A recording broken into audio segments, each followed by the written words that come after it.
What's up, Chiefs Kingdom? It's your boy Chris Dow. You're tuned into the Arrowhead Chief Podcast, episode 169. Kansas City Chiefs versus Buffalo Bills recap show. Hope everybody's having a good Tuesday afternoon. We got a lot to get into. Back in the AFC Championship game, we're gonna break this game down and tell y'all what we saw. So let's talk Chiefs.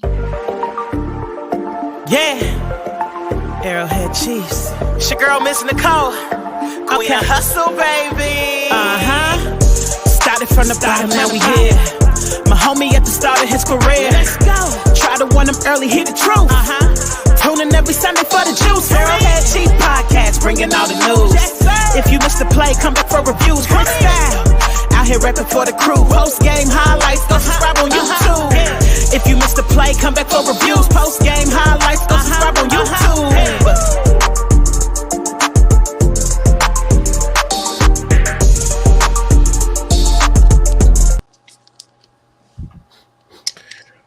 What's up, Chiefs Kingdom? We are back. Arrowhead Chief Podcast, episode 169. Kansas City Chiefs versus Buffalo Bills recap show.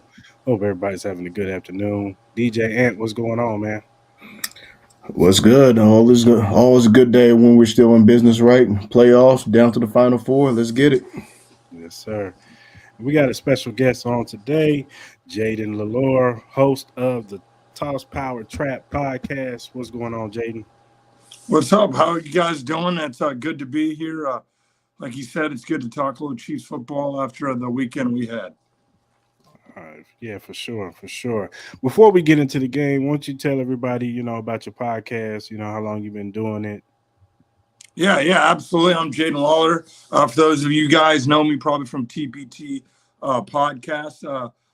Been a Chiefs fan my whole life. My dad's from Kansas. I was born in Minnesota, but diehard Chiefs fan.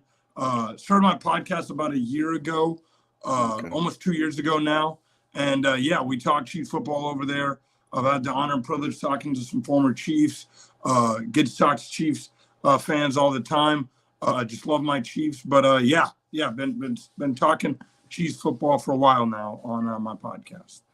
That's what's up, man. That's what's up. All right, man. Let's talk about it, man. Chiefs win 27-24.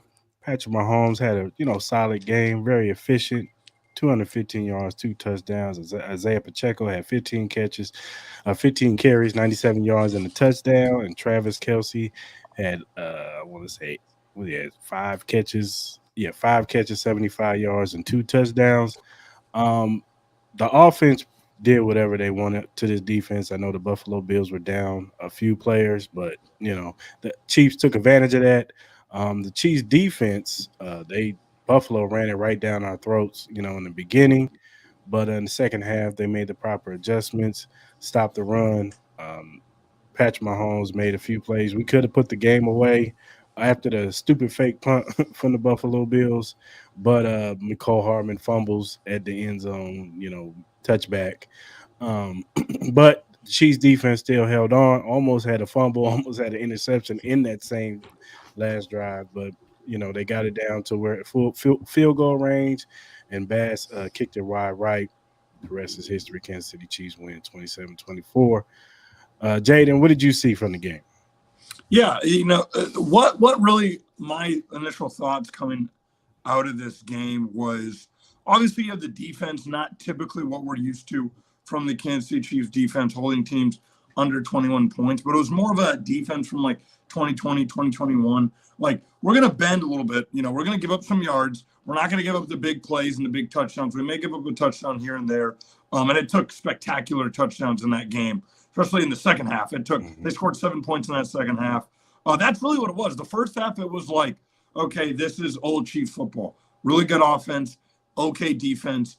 We're going to have, spectacular plays from Mahomes, and they're going to really just click on offense. The defense is going to make plays here and there. But what we saw the first 4 possessions was really just the defense saying, okay, if we stop James Cook, we stop this team.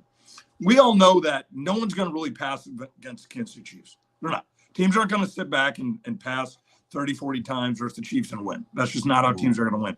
And that was kind of, for me, the game plan in the second half is if you shut down James Cook, which if you look at his yards on the first half compared to his yards in the second half, that's what it came down to. It came down to shutting down James Cook. They shut down James Cook. And they were ultimately they forced Josh Allen to throw the ball deep. Look what happened when he threw the ball deep. He couldn't connect with Stephon Diggs. Right. They were able to get that 7 points. It took a pass where you had to throw it at the feet of the receiver for him to get it towards the side of the end zone. But other than that, the Chiefs defense really stepped up and they said, you're going to have to be spectacular, Josh Allen. You're going to have to be better than Patrick Mahomes. We're going to make you be better than Patrick Mahomes. And he wasn't able to do that. I think that's really what it came down to. And then the other thing it came down to was time and time again, we see guys like MVS. We see these guys who just, again, during the regular season who don't make plays. And all of a sudden, for some reason, they turn into Jerry Rice during the postseason. You have MVS going up and having 2 big-time catches. And that's really all you need. And then this is what we've talked about all season in Chiefs Kingdom. It's like, we don't need you to go out there and be like, a great receiver, or even a guy where it's like, oh, we need you to be like a Juju. No, we don't even need you, MVS, to be like a Juju. We need you to make those 2 catches right there. That is it. Rashid Rice, Travis Kelce, and Pacheco are going to do the rest. We just need you to be literally a guy every now and then. Once in a blue moon, be a guy and make a big-time play. And that's what it came down to. And we saw that's what was really the difference maker was it was this, hey, don't make mistakes, play clean football, and play good defense in the second half. And that's really what it came down to for me. My first initial thoughts in that second half. What you got, DJ Ant? Basically, just kind of my take on it. This is the offense's best performance in a while that we've seen as far as the cohesiveness. For once, we can say that the receivers actually showed up, like Jayden was alluding to, and everything. We saw Right. MVS step up and make the big catches.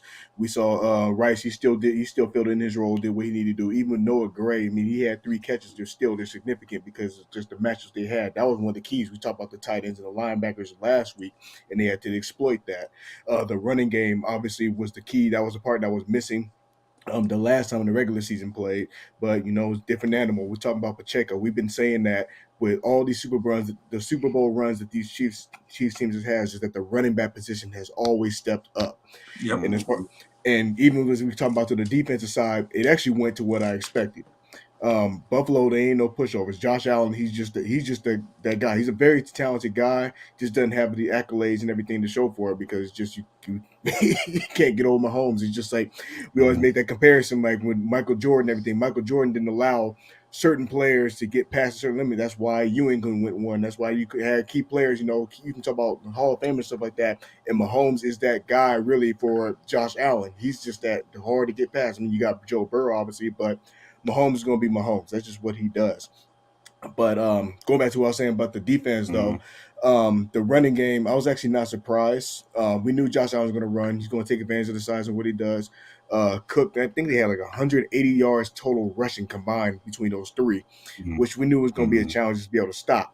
But, when you got a unique situation like that, and then also the receiving group that they have, did as far as it was some of the ways that they schemed things up, especially in the second half, they were taking things away. Chris Jones was getting pressure. The pressure that he had late in the game, say to be able to get that pushback to throw that pass off just enough. That was key.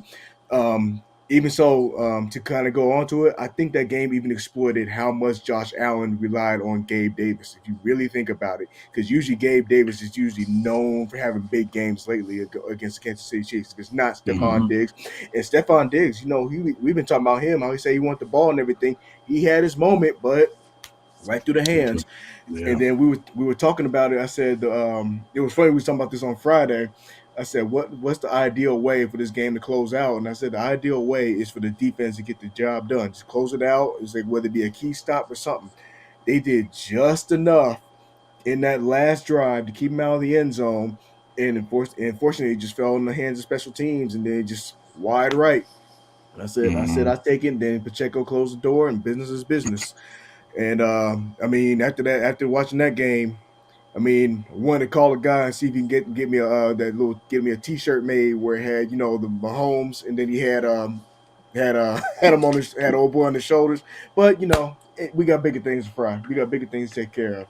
Yes, but this is all good. We're in big boy football now. We're at the best teams at the end now.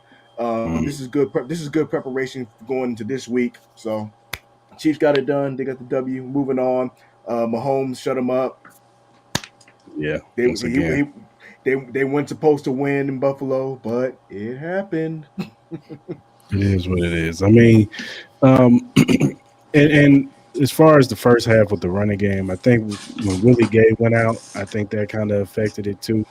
Yeah. Willie Gay not being in there, he's one of our better explosive linebackers, and it also hurt because I think he was going to be the spy on Josh Allen.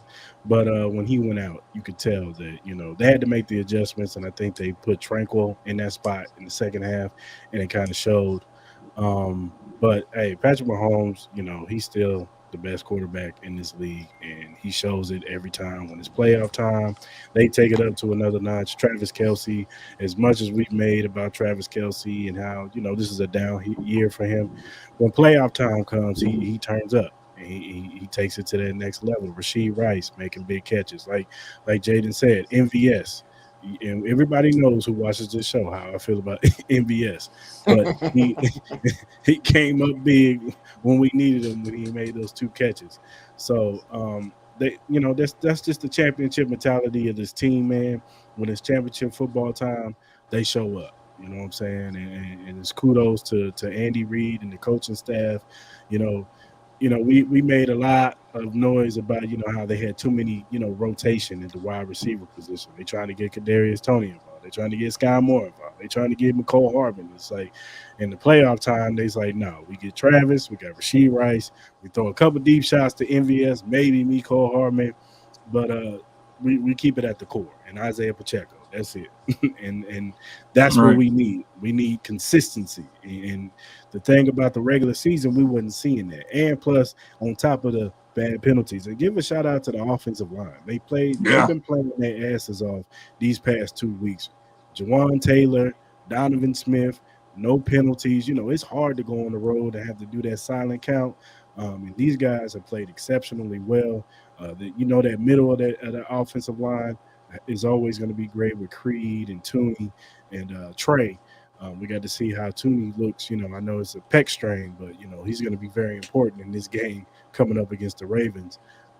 But yeah, the offensive line was just great, and Mahomes had all day. You know what I'm saying, to throw the football, and it was just a testament of how this team, like I said, rise to the occasion when we needed them the most. So.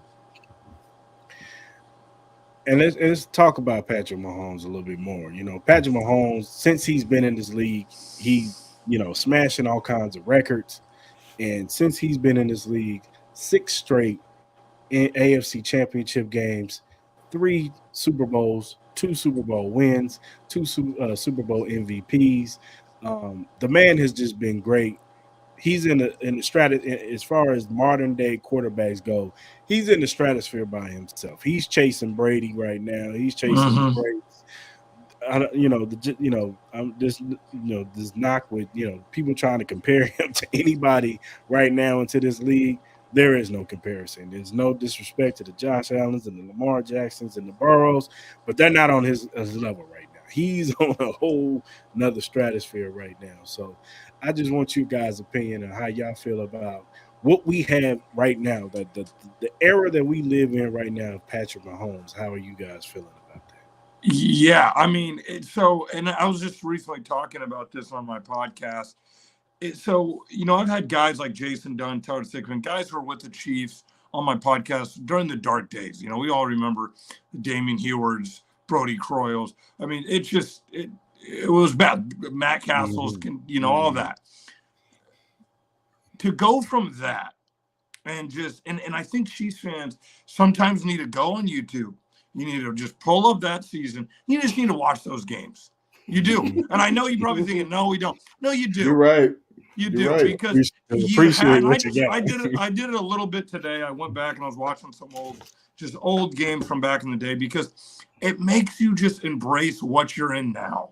You have to embrace what you're in now, because 6 consecutive, at a 6-year-old, this age, you had a kid 6 years ago. He's never not seen his team in the AFC Championship game. Mm-hmm. You got to put that, like, we used to pray to God every night. I used to pray to God, please, God, just give me a team that will win a playoff game. Mm-hmm. And now it's just routine. And I have friends who are Patriots fans. My best friend was a Patriot fan. And every year he'd be like, yeah, we're in the AFC Championship. it is what it is. It's routine.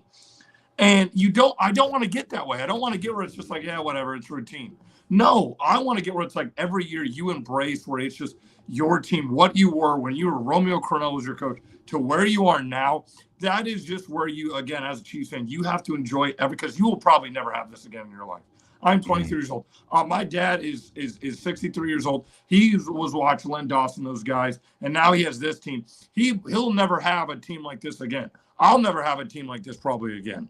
So you really have to just embrace and just really just soak in what we're witnessing. And then to another thing, what you're saying is the whole, dominancy, how they try to, they really do. The NFL really is trying to find that like Mahomes versus blank. So first it started with like Mahomes versus Lamar. That didn't really work. Mahomes just kind of dominated that series. I'm like, okay, we'll find someone else. What about Justin Herbert? Justin Herbert ended up beating him. Okay, Mahomes versus Justin Herbert. Nah, that's not really working. So then they went to Joe Burrow. Okay, Joe Burrow. Now he kind of got over that hump. Now Josh Allen. We'll go back to Josh Allen because I went to Josh Allen originally. Now back to Josh Allen. There's really no Mahomes versus. It's just Mahomes. It's really just Mahomes. I mean, over the years, it was always Peyton Manning, Tom Brady because, again, they were so similar. Tom Brady had the accolades. Peyton Manning had the stats. And that was kind of that.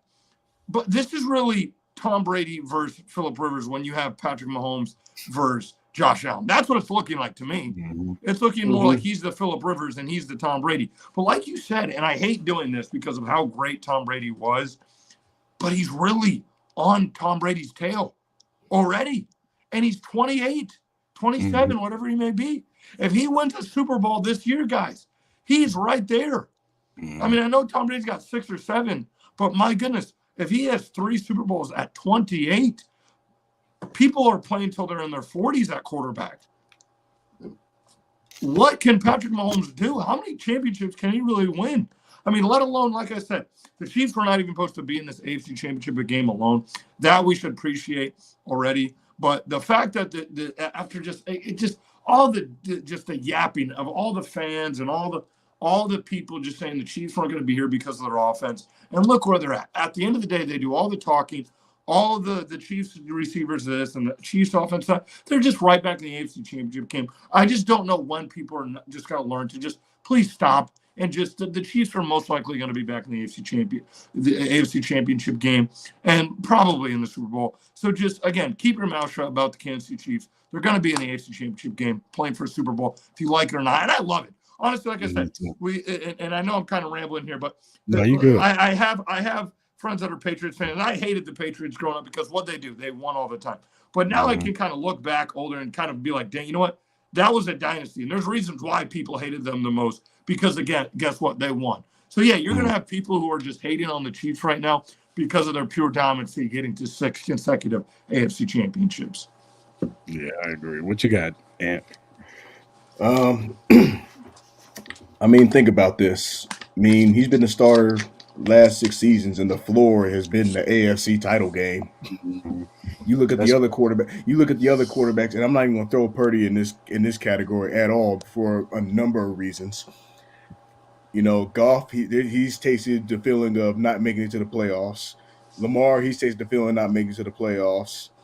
And who's the last quarterback I'm missing? Burrow. Yeah, same thing. That's just to say that you've made it to the AFC title game 6 straight times and everything. That is very difficult to do. Very difficult. And they've all been in adverse different situations. One where he was hurt. Other ones where you had situationals like having to rotate rosters.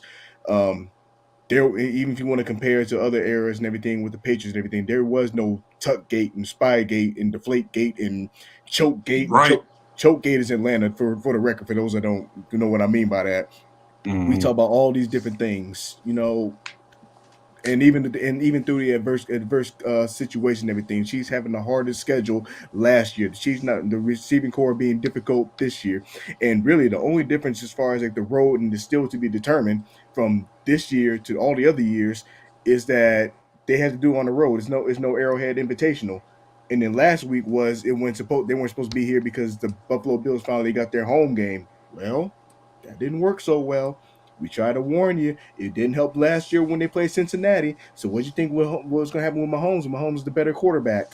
Mhm. Same old results. And really, the lead should have been a lot bigger. It should have been closed up, but Right. for obvious reasons and everything, there's opportunity. But the biggest thing is that the defense didn't fold; they took care of business. It's just with Mahomes, we're watching him win in different ways, and if you really think about it, it's just prolonging his career. If you ask me, to where he doesn't have to throw for 3, 4, 500 yards and everything. I think as Chiefs fans, and even in this league, we were so spoiled by the first 4 years Yeah. of just number lights out 30-point football and everything, and for us to be able to see it now where he has to throw for 250 some yards, and now to have a running game to complement that, it's Mhm. prolonging his career. Yeah. And even so, the same thing. We talk about Travis Kelce on the other side. How they able to achieve another milestone. That don't happen if they don't have the running game, and also with the coach and everything. It's just everything has just opened up so much more for him, and they got to figure out ways how to add that on, even with some of these contracts. How are they going to be able to build? With these huge contracts and everything, and they're in that. That's where the reality of where they are right now. And obviously, with Mahomes' contract kicking in, I think it started this past year or the year before, one of the two. It's going to be a challenge, but they getting it done though. The bottom line is they still here, they still getting it done. You can count them all, you count them out. You come up with all these different stories. They just going to continue to show up and say, "Hey, we still here. You said we couldn't do it this way. We're still getting it done." They couldn't beat. I mean, the joke was on the league when they couldn't beat a man with one leg. So what's the joke going to Mhm. be when they don't have a receiving core? Or like I was jokingly saying, like I'm thinking like maybe this receiving core was playing possum. I don't know. Like I said, the stat line show for something like MVS been dropping passes all year long, and Right. then all of a sudden he just wait. But they're getting creative and doing what they need to do. Yeah. So, It just I think it just speaks to the coaching staff, man. Like mm-hmm, when it's like I said, when it's championship time, when it's playoff football time, they just know how to get these guys ready. You know what I'm saying? And Mahomes, he just turns to another gear, and they go where he goes. If you notice this team's mood and attitude goes with the Mahomes, with the Travis Kelce's, the Chris Jones. When they're hyped up and they're happy and they're on the sideline dancing around and whatever and smiling, Yeah. the whole sideline is like that. You know what I'm saying? If Travis Hmm. Kelce is hyped up and he's on the sideline, high fiving everybody, they're all hyped up and they play and they just take their game to another level. And when you got those type of leaders and those type of great players, they know how to maximize the plays. Tom Brady did it for years. He didn't always have, when the Randy Moss era was over, he was throwing Right. it to James White and you know what I'm saying, mm-hmm, Kevin Falk in the backfield or whoever else was in the backfield. He had Gronk, but then Gronk became a shell of himself. But he only needed Gronk to make a couple catches here and there. You know what I'm Yep. saying? Julian Edelman make a couple catches here and there. You know what I'm saying? Turn it up. You know what I'm saying? Julian Edelman maybe had 1 year where he had 1,000 yards, but most of yeah, the time it was 5, 6, 700 yard seasons. But when the playoff time came, Julian Edelman was one of the better receivers. He has like a Yeah. record.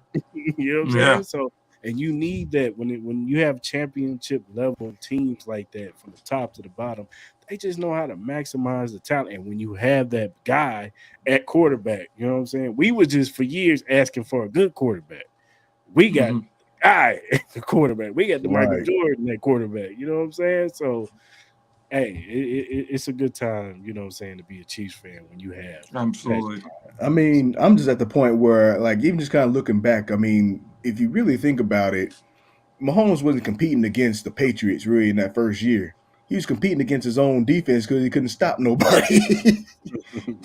But that just comes to show how it's evolved, though. That's the reason why they had to get Spags and they had to let Sutton go, because that was the only thing that was holding them back. Had they gone to the Super Bowl, could they have won that?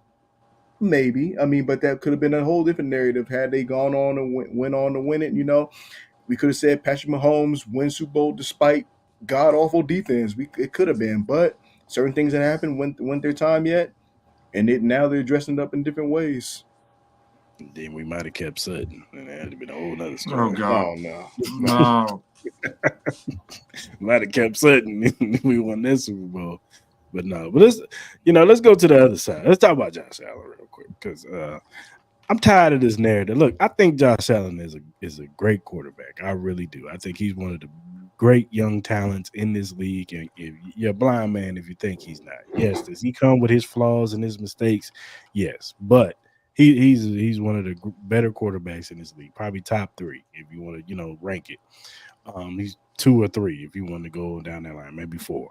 But I'm tired of this narrative on national media where they always try to have to apologize, like these apologists for Josh Allen. Like, oh, the team let him down. Yes, 13 seconds. I get it.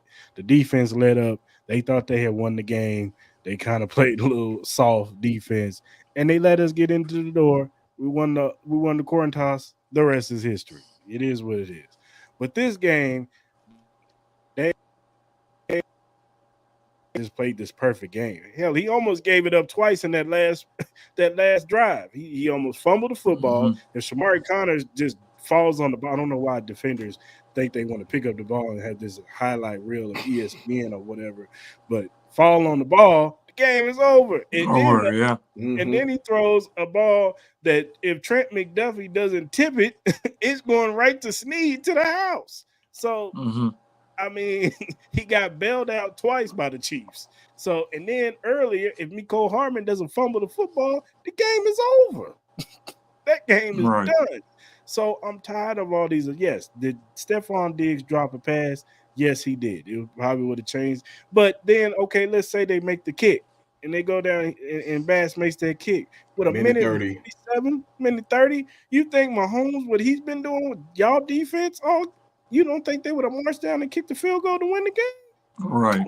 Yeah, y'all would have lost regardless. So this whole thing about Josh Allen, all we saw Dan Orlovsky, and then I saw Sean O'Hara talking about he'll take Josh Allen over Patrick Mahomes, and now the Chiefs have the better team. All year I've been hearing how bad this team is, and we're down, and we're not gonna make it to the Super Bowl, and the Ravens are better, and Buffalo Bills are better, and everybody's better than the Chiefs right now because they don't have the flashy receivers that can catch passes or whatever.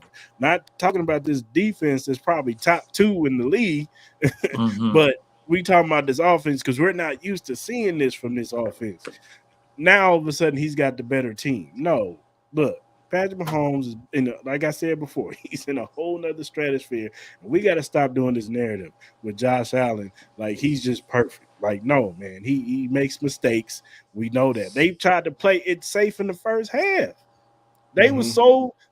was so trying to protect him so much. The man didn't even throw the ball past the line of scrimmage. He had He didn't 16 have pass no. nothing behind the line of scrimmage, which is a He was Hmm. lot. running that one drive. They ran the ball like all the way down the field. He didn't even pass the ball. They was giving it to Cook, and then he was running a few times. They was so scared of him throwing an interception that they tried to safeguard him from throwing the football. And then when he had to throw it, he missed some guys underneath. He missed Dalton Yeah, Kincaid that was open. He Diggs was missed open on the Stephon Diggs last that was open. drive. Yes, like Even to add on to that, though, I mean, the feeling that I got, and quite often in that Bills game, was that there's a difference in trying to play to win, and then there's a difference in playing not to lose. In the mhm, way that the coordinator and their game plan, it was more they were playing not to lose in that situation. And when you have that mindset, 9 times out of 10, you're going to lose. You're going to come up short, and when you settle, you don't make good reads and stuff like that. Even on the last drive, he had Diggs wide open on a drag route, mhm, wide open, and what they were doing, I can only imagine mentally they were probably trying to control the clock, make sure that if they were to score, to have Mahomes, make sure that Mahomes has as little bit of time as possible. But the bottom line, you can't worry about that. You got to score first. mhm. Because ain't no because you're not talking about the pushover defense and what it was 6 years ago. They've been at the top of the game for a reason. They only gave up 7 in the second half. I mean, Yeah. Hmm. Mhm. They that's was just they was shutting that run down. They started shutting Cook down. Cook wasn't yep. getting those big runs like he was in the first half. So Yeah.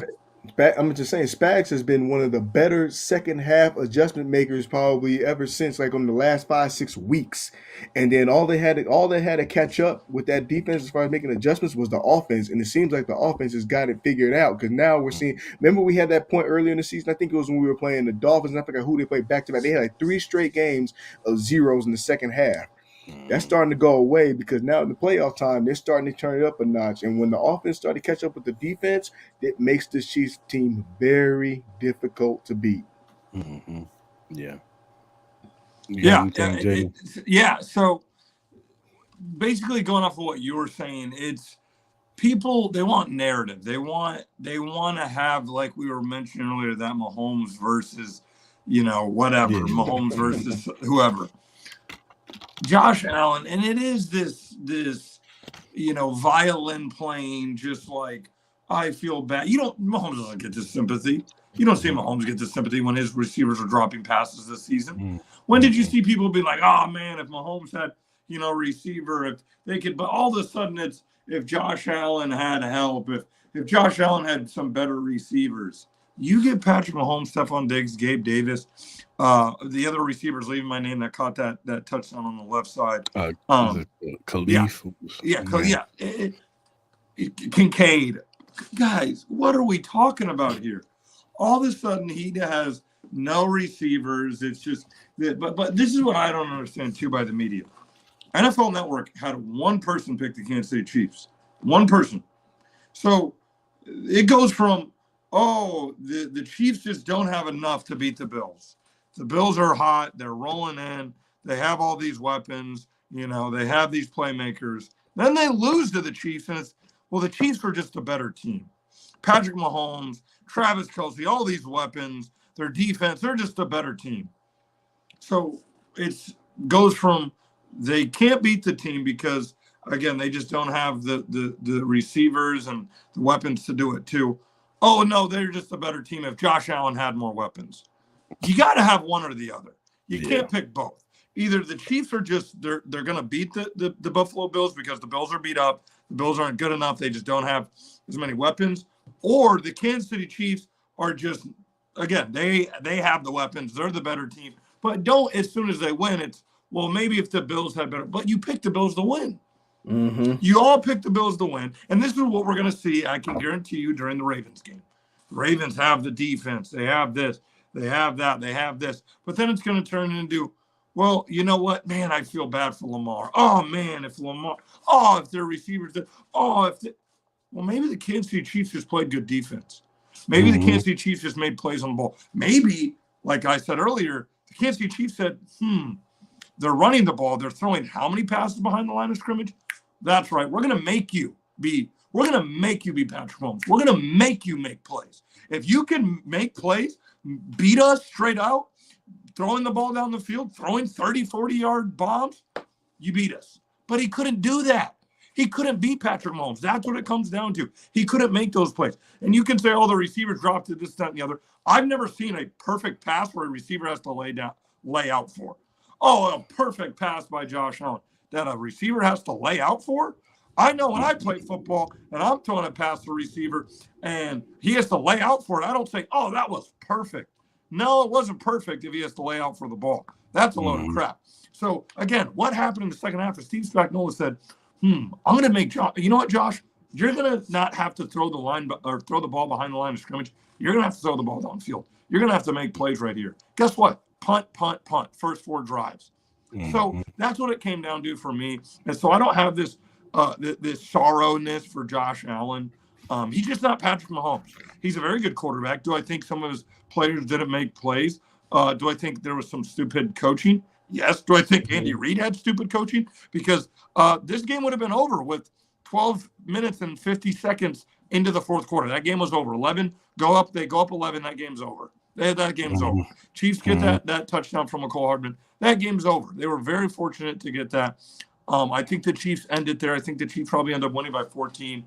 But that's really what it comes down to for me. So I don't have this type of just violin for Josh Allen. I really don't.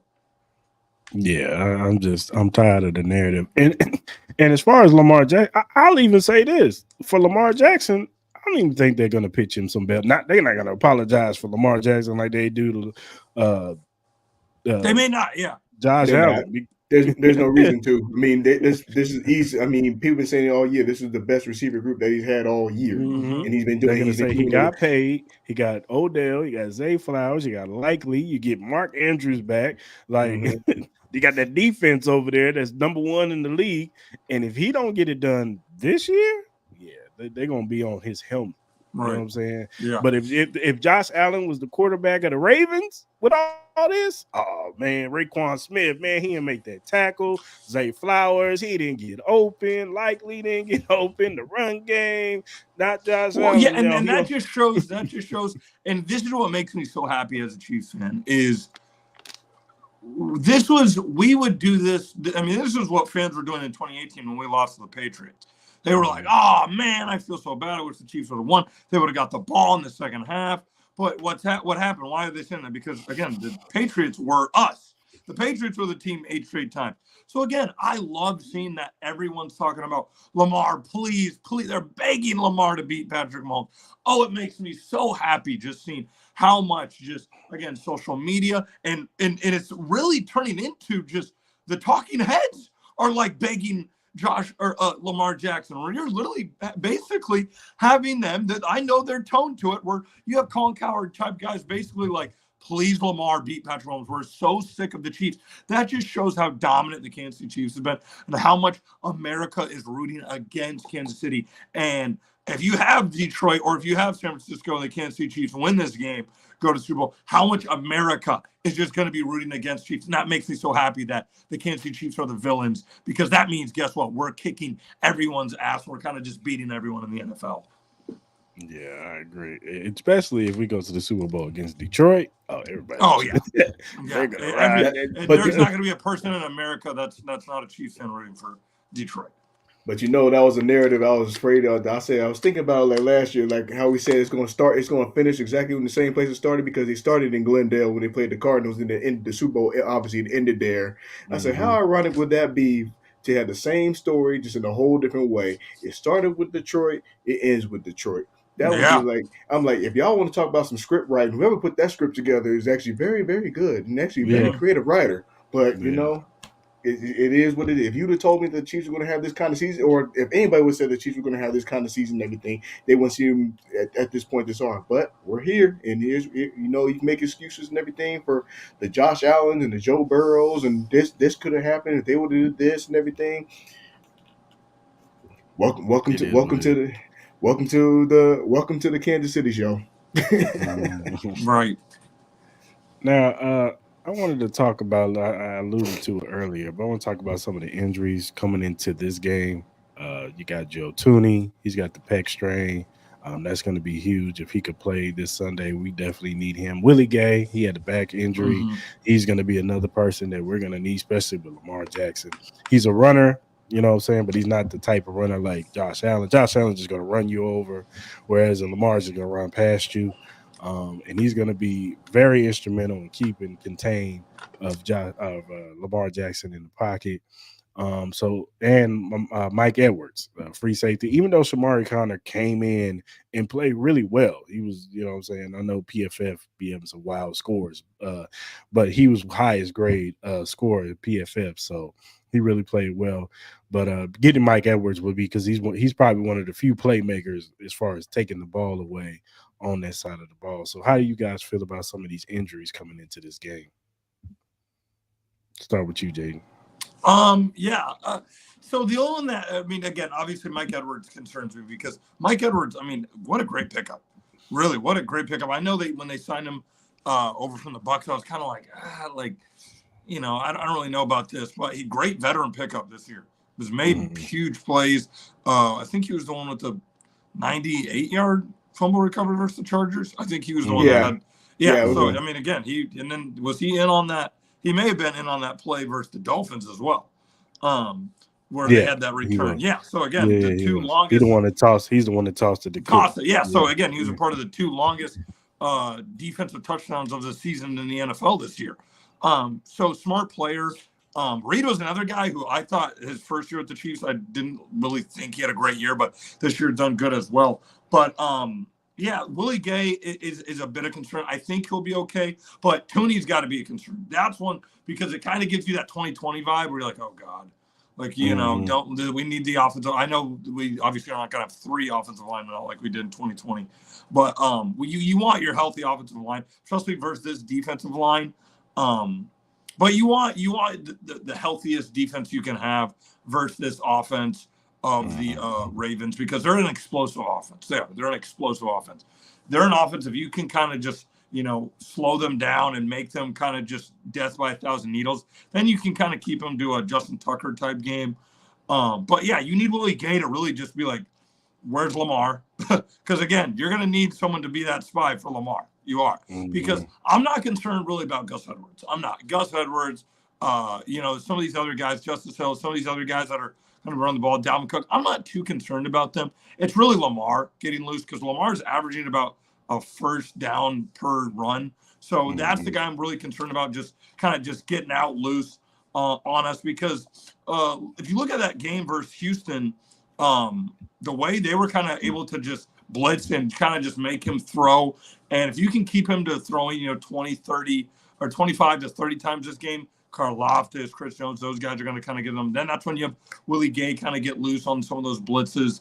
But yeah, Willie Gay is one of the guys I'm concerned. And then, of course, Tooney. But Mike Edwards on that back end, again, a great veteran presence. But Connor did a great job coming in. He really did. I thought he did a really good job coming in, making some key tackles. But yeah, those are my two main concerns would be Tooney and then Willie Gay. Hopefully, they can come back. Yeah, for sure. What you think, Ant? Yeah, having to account for Tooney, that's obviously the biggest one. I mean, we've seen what happens when you have key pieces at the line, how it deteriorates, so it's like that can be the difference when you have Mahomes running for his whole entire life, or you're able to run the ball and give it dimension. Because the dangers of this game is, the team that wins the game is going to be the team that forces the other team to be one-dimensional first. That's who I believe is going to win this game.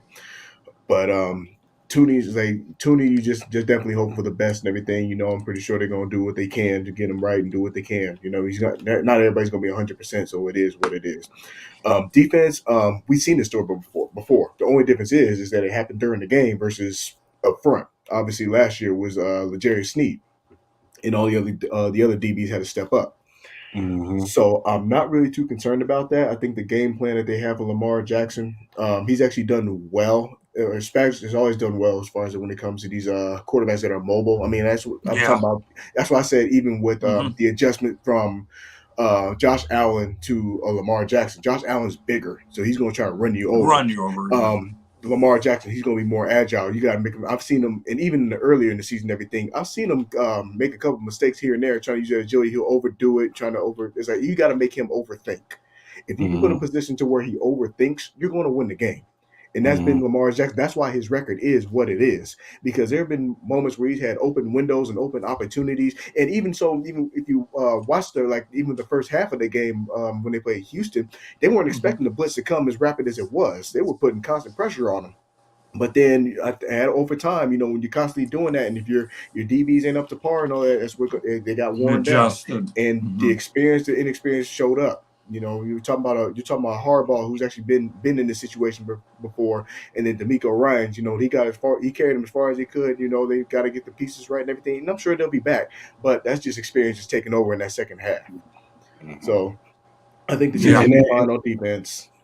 And Andy Reid, they both know each other, but Andy Reid knows John Harbaugh. You know what I'm saying? That's one of his former coaches. They're friends and all that good stuff.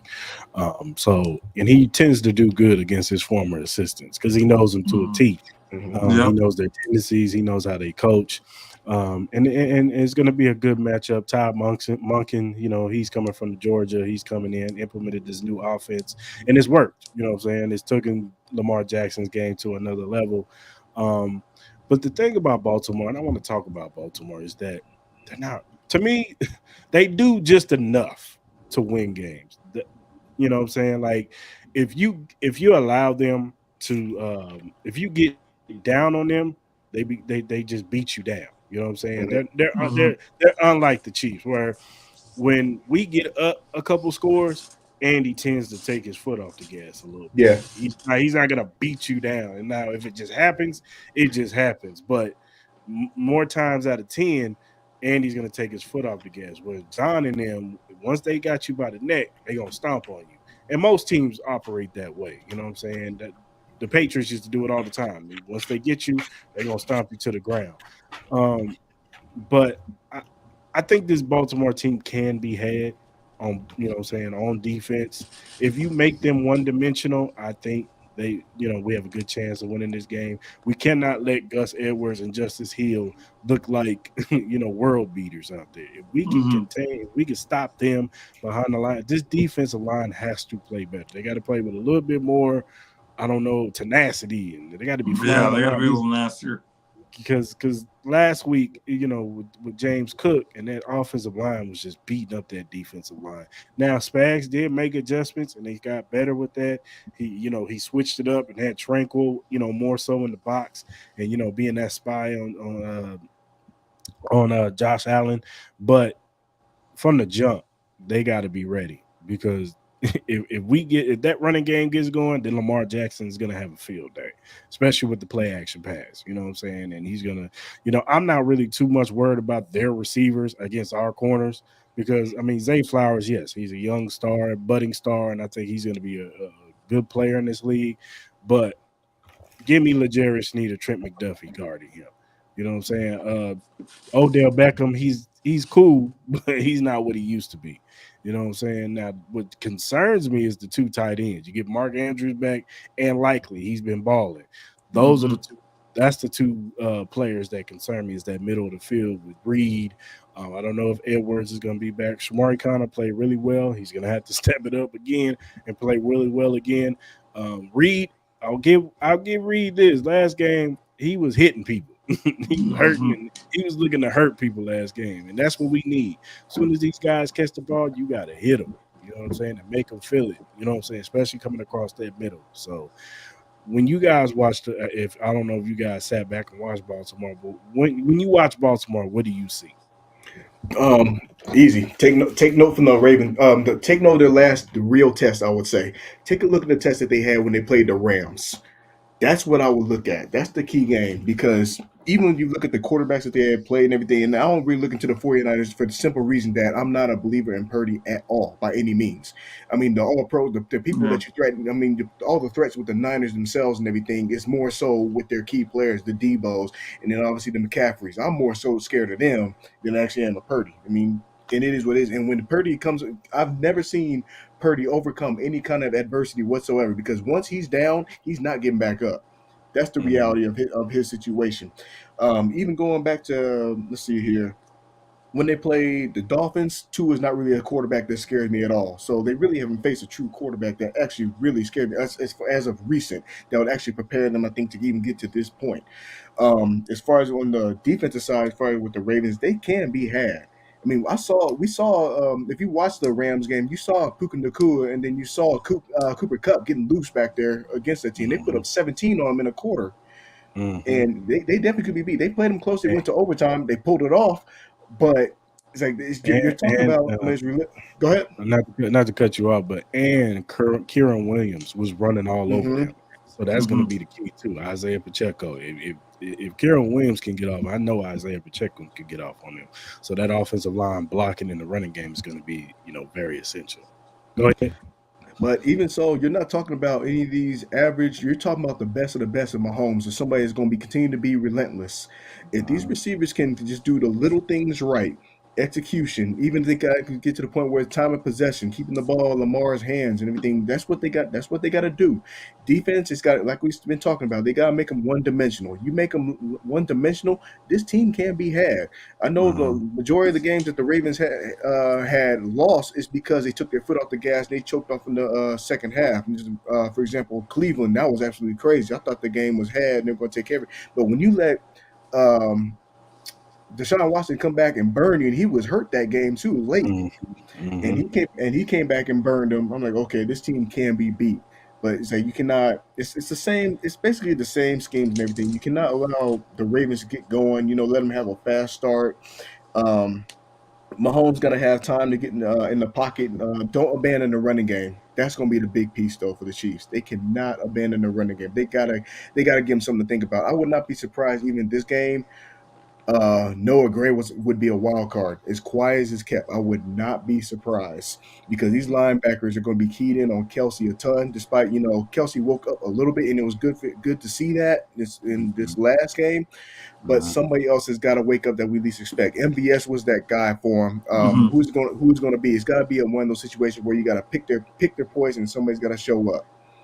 And they try to get Hardman going. I didn't think it was the right play call for that situation. They should have just gave it to Pacheco and let him get his points. I don't know what it was. I think he got hurt. I think he got hurt on that play. He did. He got hurt, so he had to go out. But I would have given it to Clyde. Clyde, Clyde had been playing or anyone else. But this goes back to what I was saying, though. Like, granted, the dollar value and all this other stuff, and the things that you're gonna least expect. This is what I'm saying. With Mahomes, I know we're not afraid to see him. And like, you want running to be a last resort and stuff like that. But with everything on the line, I promise you, the next time they probably run a quarterback sneak, he probably gonna score or get that key first down. But that's just the reality of it. It's like you can't play scared. You gotta do what you gotta do to win the game. Yeah, for sure. Yeah. Go ahead, Jayden. Yeah, so I think how you kind of get this Ravens team, and it sounds so just like duh, but you got to get up on the Ravens. They're a team that likes, again, they want to start fast. If you can get up on them 10-0, and like I said before, we saw, and I know we keep saying, the first half of the Texans game, and we may have a Ravens fan listening to this and be like, yeah, but let's talk about the second half. I'll admit, the Ravens did finally adjust. I think there was a play where you saw they blitzed, and Lamar didn't have a check down. He kind of told Zay Flowers, like, just stay home. And boom, he was able to get it to Zay Flowers. He was able to get a lot of yards after that. But we all know that Steve Spagnuolo is a master at blitzing effectively. He knows how to blitz effectively. He's not just going to blitz and again, just, zero coverage blitzes. He knows how to blitz and really just get home. He knows how to blitz with corners, safeties, linebackers, the whole package. This offensive line is not as good as the Bills' offensive line. It's not. This offensive line they just played is not as good as the Bills' offensive line they just played. So that's where they can kind of be had. Is you have Chris Jones, you have Carl. Like, this offensive line is not a great offensive line that the Ravens have. The thing that's the difference maker is you have Michael Vick reincarnated in the backfield. So that's the only thing that's different is you have a guy that can just make people miss. But the thing with why Steve Spagnuolo has had such success versus Lamar is they really should be undefeated versus Lamar if Clyde didn't fumble. Is Lamar, he's different from Josh, because when Josh is running, Josh will hit you and he'll get 3 more yards after that. Yeah. Lamar, yes, he'll make you miss. He'll make you miss for sure. But if you hit Lamar, he's going down. He's going to go down. There's no fighting through it or anything like that. But if you get to Lamar, he's going down. He's not going to want to get hit. So that's the thing where you got to kind of contain him. But yeah, if you get up on them 10-0, 14-0, they're not a team where it's like they're a team that can score quick. That they do. They want to score quick. But they're also a team if you can kind of just slow them down and you say, all right, Lamar, take that underneath. Take it underneath. Run, we're gonna make you run and then slide for 2 yards. That's how you got to kind of beat them. You can't just let them just go boom, boom, boom, big play after big play after big play. I know it's easier said than done to be like, well, that's any team. You got to kind of not let them get big plays. But no, that's literally how Baltimore runs their offense. They're a big play offense. They're like the Chiefs a couple of years ago. They're not an offense like, even Buffalo where they can just dink and dunk all the way down the field. That's just really who they are. We saw that in the first week. Like, again, we're going back to it versus Texans. We saw that. They didn't want to dink and dunk. The Texans were like, we're going to blitz you 70% of the time, and it's going to be effective. And that's what they did. They just blitz. And Lamar, again, he's not a quarterback that has been able in his career to handle the blitz very well because, again, for whatever reason, he doesn't really process plays very well. Again, downfield, yes, he can process better than most quarterbacks. But just, again, taking that check down, taking what's in front of him, no. And I think that's what the Chiefs have to do is just, again, not give up that huge 30-yard bomb to OBJ or Zay Flowers or whoever it is. But and also their cornerbacks. I think their corners is where they have to be at. They don't have the best corners. Safety, linebacker, D-line. That's their go-to. That's what their bread and butter. But they don't have the best corners. And, yeah, Rashid Rice, MVS, they're going to have big games versus their corners. Yeah. Again, you're going to have to go mano a mano and just beat those corners. Yeah, I think their best corner, and we'll see how healthy he is because he didn't even play last game, is Marlon Humphrey. He's their best corner. But if he's not 100%, I think he can be had with Rashid Rice or MVS. And I'm pretty for sure they're gonna take a shot. Kansas City's gonna take their shots with MVS after his confidence boosted, from his last game catching the balls that he caught. Right. In his last game, I think his confidence will be better because say what you want about MVS. The guy gets open. He's one down of the yeah. field. I will say that he will be one of the fastest guys. Him and OBJ will be the fastest probably receiver. Yeah, they will be the fastest receivers on the field. MVS, it is a damn shame that you have a 6'4" guy that can run like he can run and can't catch the ball. It is. Yeah. Yeah, but you know, once he starts getting that confidence, like that, like last year, the last year AFC Championship game. Oh my God, the playoffs was receivers, phenomenal. when receivers was just falling, Juju got hurt, and Kadarius got hurt, and McCole got hurt. And it was like everybody was getting hurt. Here comes MVS. He's making plays all over the field, and he won us that game essentially. So if we can get that MVS, then you know we have a good chance of winning this game. Let's talk about Lamar Jackson real quick. I know we talked about him a little bit, but I just want to talk a little bit more so narrative. I'm not predicting this. Of course, I'm a Chiefs fan. I'm predicting the Chiefs, you know, to win. But if Lamar Jackson does beat us and move on to the Super Bowl and win the Super Bowl, what do you think the narrative will be on Lamar Jackson? So the first thing is I will be cheering for Lamar Jackson if they make it to the Super Bowl. I do like Lamar Jackson. I still think he's a very good quarterback. It'll be the first episode of First Take on that Monday.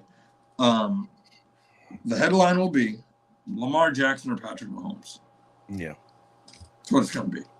It'll be Lamar Jackson or Patrick Mahomes. Lamar's got a ring. Patrick's got 2 rings. So he's catching up to Patrick. They got the 2 MVPs. It's going to be immediately who's better quarterback because Lamar is going to win MVP. So then people are going to say, well, how is Lamar not better than Patrick Mahomes? He's got 2 MVPs. He's got a ring now. So he's just as good as Patrick Mahomes. I promise you on that Monday, a First Take, if he goes and wins the Super Bowl, the first thing people will be saying is Lamar Jackson is just as good as Patrick Mahomes. Do I think that's true? Absolutely not. But do I think this is a huge, again, is there conversation that Lamar Jackson is a top 3 quarterback? Yeah. Because I think for the last 2 to 3 years, people have been talking about how Lamar, he's barely top 5. He's maybe the 8th best quarterback, 9th best quarterback. Then it shows, hey, is Lamar right there? Is he that 2nd best quarterback? That's the real talk. Is he number 2? I think, again, if he does get that MVP, he does get that Super Bowl. Again, look at all the other young quarterbacks who's kind of got that. Nobody. Josh Allen doesn't have it. Joe Burrow doesn't have it. Herbert doesn't have it. It's going to be him with the Patrick Mahomes with the accolades way up here, and then you go down, and then the next closest guy is going to be Lamar. So I think that's really what it is. It's Lamar putting himself in the top 3 if he wins the Super Bowl. Yeah, I agree. I could see him, if he goes on and win the Super Bowl and, he's going to get the MVP for the regular season. If he gets the Super Bowl MVP and he's the very reason why they win that game, he's definitely going to be there. You're right. First Take, Undisputed, all of them. They're going to be talking about how Lamar Jackson, he's catching up to Patrick Mahomes. He's got two MVPs just like Mahomes got 2 MVPs, and they're going to make the case he was the unanimous, winner of MVPs. Yeah, you'll have Sam Acho or somebody talk about I'm going to take Lamar Jackson over. It's going to happen. I mean, they on that very show they took Josh Allen over Patrick Mahomes in the matchup. So you're gonna see it. It's dumb, and again, it sucks for a guy. It sucks because you don't want to just immediately take away from what Lamar did, just immediately compare him to a guy like Patrick Mahomes. But it's just, again, I think this is gonna be a tough game for the Chiefs. This is gonna really come down to. Again, and you have where I don't know the guy's name. He's on Colin Cowherd. He's the guy that sits across from Colin Cowherd. Jason McIntyre. Yeah, he said that this is he's really getting a 37-13 vibe game for the Ravens. I know he's a Baltimore fan, but come on. I was a Jets fan. Is he? Okay, I don't know. Maybe he just came across he just don't like the Chiefs every time he. Okay, yeah, maybe he doesn't, but yeah, he got a. He said this is a 37-13 type vibe where the Chiefs could end up really just getting it handed to them. I don't get that vibe. I really do think this could come down to. And again, I almost had the Chiefs winning this game versus Buffalo by 10, and a lot of people thought I was crazy. Which again, they score that touchdown there, they do probably end up winning by 10. So, Yeah. this is a game where I think I would say the X factor for this game is going to be Steve Spagnuolo. It's not going to be any player. It's not. It's going to be how can you limit Lamar Jackson? Can you confuse Lamar Jackson with some of your schemes? He's been able to do that the last 3 times he's played Lamar Jackson. Mm-hmm. Yeah, I think he's going to be. I think he's going to be. If they can force turnovers out of Lamar Jackson, which has been a while since we actually had one of those turnover played games. And usually when it's been a while and everything, they can come back to haunt you. And this is probably, like I said, this is probably the strongest test that they've had since the Rams. And that was a home game. Mm-hmm. So we'll see how it is. I mean, weather is not a factor because Kansas City is familiar with it. You're talking about a more consistent quarterback with Mahomes. The defense is probably one of the better defenses that they play in a while. Granted, they come from a division that's full of great defensive talent, but it's not like Kansas City. Yeah, for sure. For sure. All right, Jayden, before we get you out of here, what's your thoughts on the NFC Championship game? NFC, hey, I'm looking forward to this one as well. Detroit coming to this game again. America, they're going to be riding on Detroit. Mm-hmm. But and like Brock Purdy, I like the Brock Purdy story. Again, everyone likes a good story. A guy coming out of Iowa State, mystery relevant.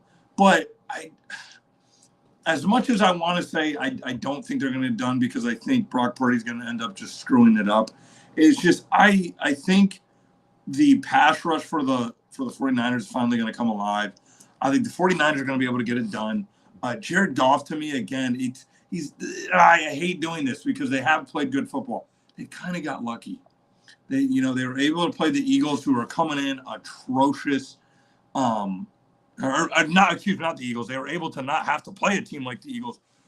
They were able to play the Tampa Bay Buccaneers, who I love my boy Baker. I'm a huge Oklahoma guy. I love my boy Baker Mayfield. But again, they had to play a Bucs team, which again we knew the Bucs were going to end up finding a way to lose that game. I just don't think they're going to be able to play a team that's a high-powered team. Again, we've seen it. Name me a team that was a high-powered team that they were able to go mano-a-mano with. But you can say Kansas City all you want, but Chris Jones didn't play. Travis Kelce didn't play. And it took Kadarius Toney essentially taking the ball, throwing it to their corner, and saying, there's a touchdown. And they end up winning by a point and only scoring 14 points on offense. 14 points on offense. So I'm going to be honest. I think the 49ers have a chance to rout Detroit because let's remember, they've been in Detroit this playoffs. They've been in the high of their fans, and we all knew how electric that place was going to be because, again, last time they played in the playoffs in Detroit and having success in Detroit, Nam was going on. So, again, they've been on a high in Detroit, playing in Detroit. So I think them going on the road in San Francisco, I think I'm going to take the 49ers in this one. I don't think Brock Purdy's going to have a great game, but I got the 49ers squeaking it out. What you got, DJ? I think the Niners going to overlook this game. Something just tells me Detroit is going to have that road warrior, we're not supposed to be here mentality. And I've seen it twice. Obviously, we can't just say, having key injuries, yes, it does make a difference. But the last time I saw that look in Detroit, it was when they played Green Bay and they eliminated Aaron Rodgers. I think they're going to have the same mentality, and I think they're going to somehow get in. I think they're going to be the spoilers for all the West Coast 49ers and everybody pulling for them. Yeah, I hear you. Here's my thing about this game. The thing that scares me for Detroit is that 2 of their tackles got hurt, or 2 of their linemen got hurt. Yeah. One of them stayed in the game, and one of them was out. So I don't know if he's going to be playing in this game.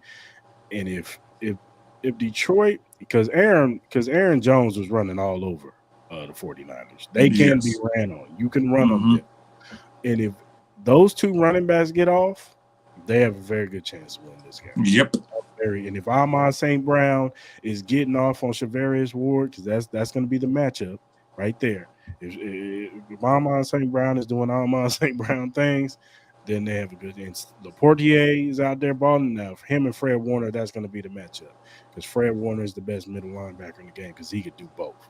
So, and if they're not getting no pass rush, because they couldn't get no pass rush on Jordan Love. Now, Jordan Love can do certain things with throwing the football. Like he was throwing some strikes. He was throwing some Aaron Rodgers type balls in that game. Now he messed it up at the end, but I, I'm with DJ Ant, man. I just think that some teams are just destined, and I know Yeah. they're not gonna be. I know they're not gonna be in Detroit, and if he had asked me a couple days ago, I would have took the 49ers.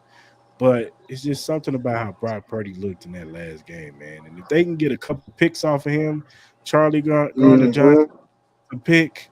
I know these corners are weak. I'm not a fan of Detroit's corners, but if Aiden Hutchinson can somehow get off on him, and I don't know, this offense, they can score. That's the thing about Detroit. They can score with the 49ers, I think. So if they can control the clock, have control of the game with the running game with Jameer Gibbs, because that kid right there is he is explosive. And in the open field, I don't care who it is. Not nobody, too many people are catching him. So I think they pounded with Montgomery, and Gibbs. I think Portier is going to be important, but it's all about that offensive line. If those two offensive linemen, or at least one of them, are out, then I think San Francisco wins this game because I think they're going to get a pass rush on them. But if their offensive line is healthy, I could see Detroit coming in and playing spoiler and being Right. the team because everybody wants San Francisco and Ravens. Let's just be real.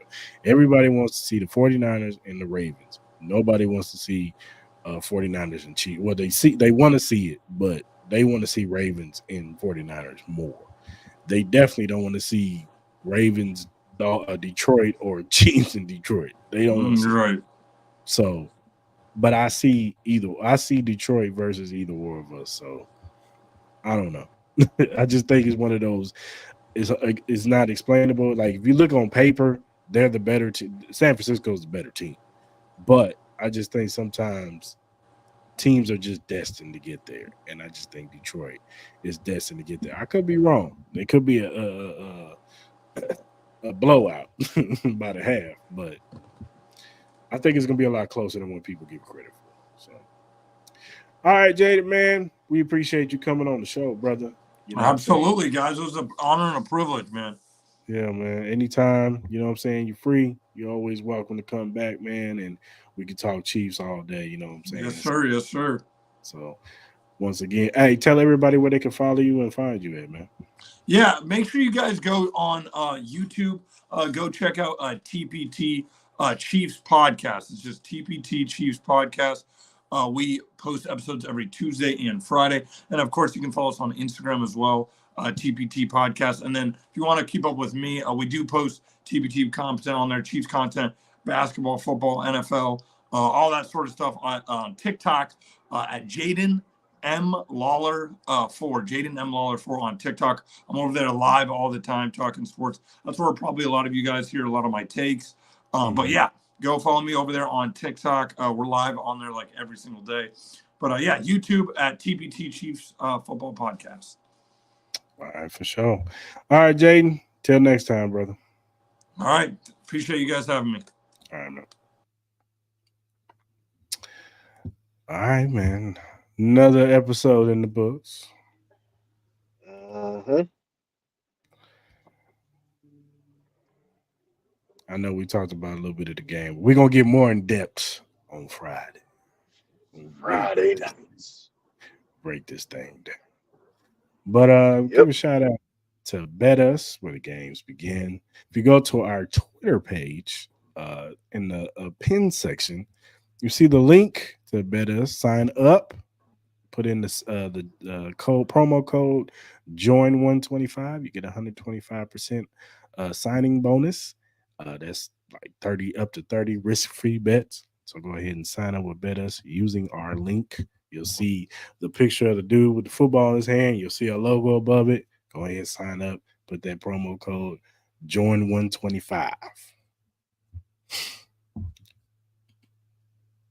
I also want to give a shout out to Glitch Energy Drink.